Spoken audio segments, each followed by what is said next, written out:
नमस्कार माता भगिनींनो. तर माझी लाडकी बहीण या योजनेअंतर्गत एक धक्कादायक बातमी समोर आलेली आहे. तर आता या काही महिलांची जी योजना आहे ती आता पूर्णपणे बंद झालेली आहे आणि पुढे त्यांना शक्यता कमीच राहणार आहे की त्यांची योजना आता सुरू होऊ शकेल. तर कारण महिला बाल विकास मंत्री अथिती तटकरे मॅडमने आपल्या व्हिडिओच्या माध्यमातून एक माहिती सांगितलेली आहे. ती माहिती काय आहे, अगोदर हा व्हिडिओ पूर्ण बघा, नंतर आपण या व्हिडिओच्या बाबत बोलू. जानेवारीचं जे डीबीटीची प्रोसिजर आम्ही कालच सुरू केलेली आहे. साधारणपणे ती डीबीटीची प्रोसिजर पूर्ण व्हायला 5 दिवसाचा कालावधी लागत असतो. दिवसाला साधारणपणे 25 लाख 30 लाख 50 लाखपर्यंत डीबीटी होत असतो आणि अशा पद्धतीनं ते पुढच्या 3 दिवसामध्ये उर्वरित जे लाभार्थी आहेत त्यांच्या खात्यावर ते पैसे जमा होतील. संदर्भामध्ये ज्या महिलांचं राहिलेलं आहे अशा महिलांना पुन्हा एकदा संधी देणार आहोत.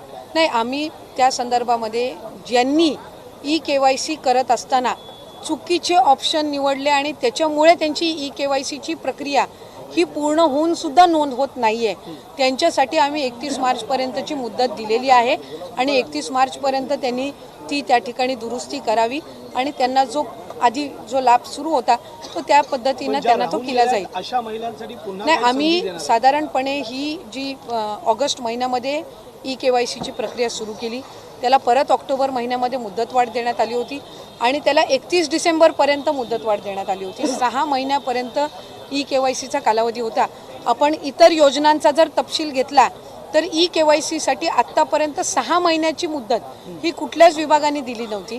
ती पहिल्यांदा महिला व बालविकास विभागाने या लाडकी बहीण योजनेसाठी दिली आणि आत्तासुद्धा आम्ही 31 मार्चपर्यंतची मुदत ज्यांनी KYCची प्रक्रिया पूर्ण झाल्यानंतर पण त्यांना लाभ मिळत नाही आहे का, तर त्यांनी ऑप्शन कुठलं चुकीचं निवडलं, तर त्यांनाही ती दिलेली आहे आणि त्यानुसार त्यांची जी दुरुस्ती करण्याचं काम आहे हे सुरू आहे. 31 मार्चपर्यंत त्या संदर्भातलं स्पष्ट जे चित्र आहे ते आपल्याला दिसून येईल. संपूर्ण व्हिडिओ तुम्ही या ठिकाणी पाहिलेला आहे. ते या ठिकाणी स्पष्ट म्हटलेलं आहे, या महिलांनी 31 डिसेंबरच्या अगोदर आपली KYC केली नाही आहे अशा महिलांना आम्ही 2 संधी दिलेल्या होत्या आपली KYC करण्यासाठी आणि आता अशा महिलांनी आपली KYC केली नाही, त्यामुळे यासाठी मुदतवाढ आता मिळणार नाहीये. या ठिकाणी स्पष्ट म्हटलेलं आहे की मुदतवाढ मिळणार नाही.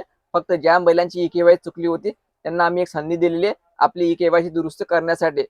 पण ज्या महिलांनी आपली KYC केलीच नाही त्यांना कुठल्याही प्रकारची मुदतवाढ या ठिकाणी दिल्या जाणार नाहीये, असं या व्हिडिओच्या माध्यमातून त्यांनी सांगितलेलं आहे. महिलांनो, आता तुम्ही जर 31 डिसेंबर अगोदर आपली KYC केली नसेल तर तुमचे हप्ते या ठिकाणी आता येणार नाहीये. तुमची योजना या ठिकाणी पूर्णपणे बंद होणार आहे. ठीक आहे.